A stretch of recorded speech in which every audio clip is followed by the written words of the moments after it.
정성산 TV를 애청해주고 계시는 모든 분들에게 진심으로 감사드립니다. 이번 시간에는 북괴 김정은 큰일 나게 생겼으며 김정은의 모든 것 감시해 우리 군 정찰 위성 1호기 김정은의 집무실 좌표 전송. 이번 소식의 핵심은 과연 무엇이겠습니까? 문재인 주사파 정권 5년 동안 문재인이가 북괴 김정은, 김여정의 수석 대변인 역할을 얼마나 잘 수행을 했습니까? 문재인의 5년은 주사파 운동권 세력들의 치욕적이며 굴욕적이며 또한 여적질의 5년이라고 해도 과언이 아니죠.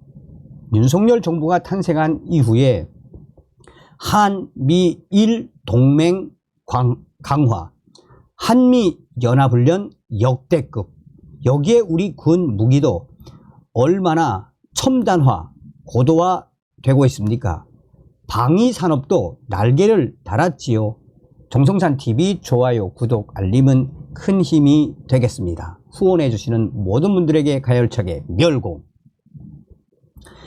드디어 우리 군 정찰 위성 1호기가 지난주부터 본격 임무 수행에 돌입했습니다.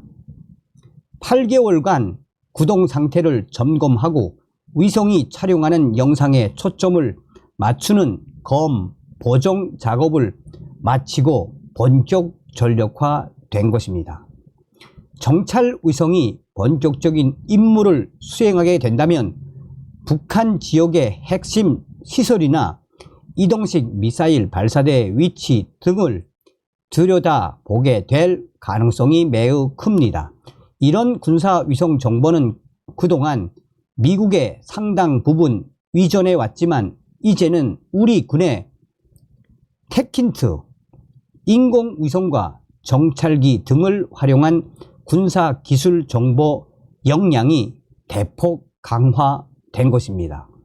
이제는 우리 군이 24시간 김정은 뿐만 아니라 김정은의 최측근들까지 일거수 일투족을 감시하게 되는 이런 시대가 열린 것입니다. 이는 북한 김정은 정권에게는 최악의 상황이 현실로 되는 것이어서 김정은 정권은 경악할 수밖에 없을 것입니다. 우리 군 당국은 정찰 위성으로 북한 지역을 감시, 정찰하는 것을 넘어 대북 심리전을 수행할 수 있을 것으로 전망하고 있습니다. 실제로 미국이나 주요 강대국들은 자신들이 가진 위성 정보를 적절한 시점에 꺼내 넣음으로써 상대국을 압박하는 등 전술적으로 활용하고 있기 때문입니다.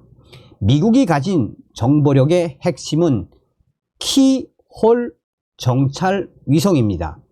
초정밀 디지털 카메라와 야간 촬영도 가능한 적외선 탐지기를 갖췄으며 대당 10억 달러에 육박하는 것으로 알려졌습니다. 1976년 처음 쏘아 올렸고 현재도 사용 중인 KH-11 위성도 해상도가 13에서 45cm급으로 알려졌고 아직까지는 베일에 쌓인 KH-13은 1cm급이라는 분석도 있습니다. 이는 지상에 있는 자동차의 번호판 뿐만 아니라 적국 병사들이 소지한 개인 화기의 재원 등 세부 특성까지 세밀히 파악할 수 있는 정도입니다. 평균 고도는 600km 고도 정도지만 필요한 경우 300km까지 고도를 낮추어 근접 촬영을 하기도 합니다. 국가정찰국에서 개발과 운영을 담당하며 정찰 위성이 생성한 영상의 분석 처리와 공간 영상 정보 생산은 미 국방부 산하의 국가지리공간정보국에서 담당합니다. 이런 정찰 위성이 가진 역량으로 미국은 러시아의 우크라이나 침공 움직임 등 급변하는 안보 상황을 사전에 탐지할 수 있었습니다.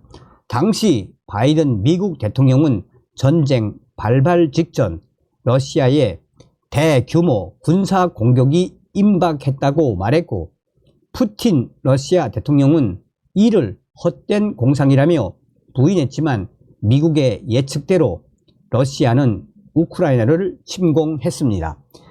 러시아의 부인에도 미국이 러시아의 전쟁 움직임을 사전에 포착해 경고할 수 있었던 것은 위성 사진을 통해 러시아 군의 집결 상황과 배치된 전력의 규모, 동선 등이 손쉽게 파악됐기 때문입니다.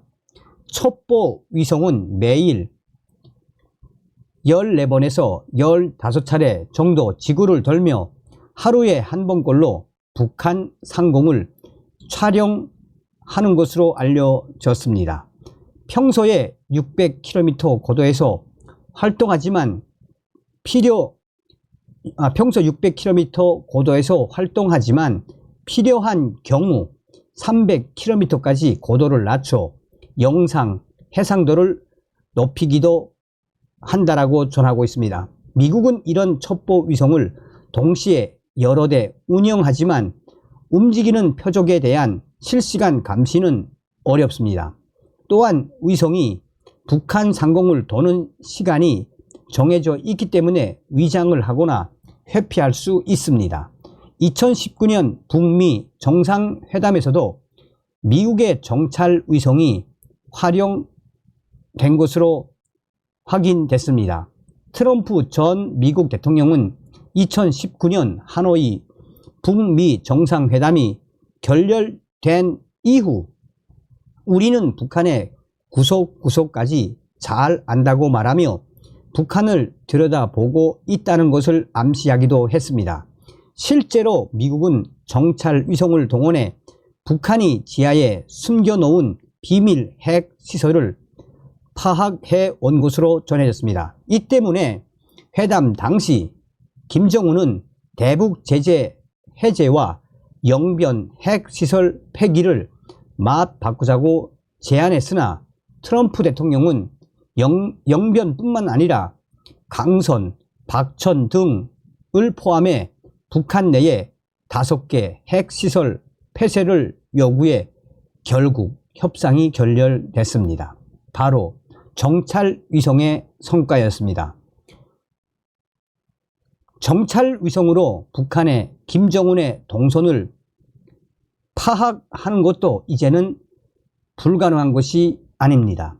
실제로 2020년 김정은의 유고설이 퍼졌을 때 미국 KH-12 정찰 위성 등을 동원해 김정은이 원산에 머무는 것을 파악한 것으로 알려졌습니다.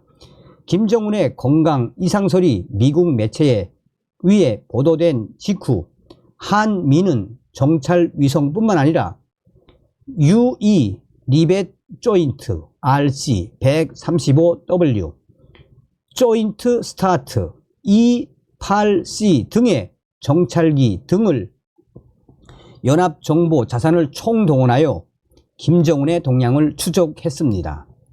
사이어 사업을 통해 우리 군의 정찰 위성 5기가 전력화되고 함께 발사되는 초소형 위성 등을 통해 재방문 주기가 짧아진다면 미국의 자산과 연계해 북한 김정은 뿐만 아니라 그의 최측근 주요 지기자들의 동향 등을 보다 면밀하게 파악할 수 있을 것으로 보입니다. 이미 미국의 정찰 위성이 하루에 서너 차례 이상 한반도를 지나가지만 항상 우리 군이 원하는 장소나 위치를 촬영하지 않기 때문에 우리 군의 눈이 생긴 것은 의미가 매우 큽니다. 실제로 우리 군의 정찰 위성 1호기가 전력화되기 전 이미 김정은의 집무실이 있는 노동당 본부총사가 있는 평양 중심부를 촬영한 인공위성 사진을 또 그 좌표를 지상으로 전송한 것으로 알려졌습니다. 이는 의미하는 바가 매우 큽니다. 우리 군의 정찰위성 1호기가 김정은의 집무실 좌표를 정확하게 전송했다는 것은 그만큼 우리도 마음만 먹으면 김정은 24시간 감시는 물론 김정은 제거까지도 가능한 이 움직임을 우리가 할 수 있다는 강한 워딩입니다. 앞으로도 우리 정찰위성이 김정은 등 주요 지휘자 차량 사진을 찍고 공개한다면 북한의 김정은이는 그가 느끼는 압박감은 더욱 커질 수밖에 없습니다.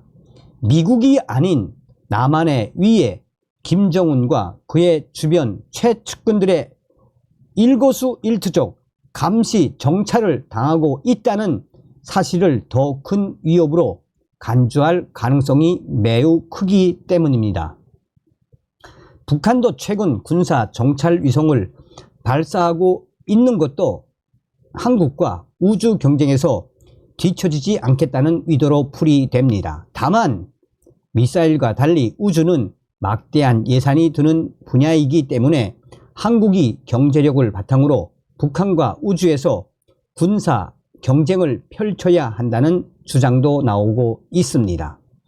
소련이 미국과 우주 전쟁에서 결국은 붕괴했듯 북한이 우주 개발에 막대한 자금을 쏟아붓게 된다면 경제적 위기 상황에 봉착할 수 있다는 것입니다.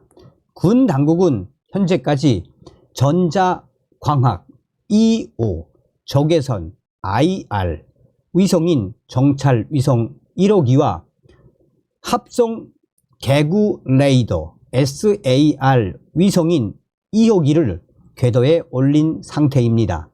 2호기도 연내 전력화될 예정이어서 역시 개구 레이더 SAR 위성인 3호기도 오는 11월 발사될 것으로 전해지고 있습니다. 야, 기가 막히지 않습니까, 여러분? 기가 막히지 않습니까? 다음 시간에 뵙겠습니다. 열공.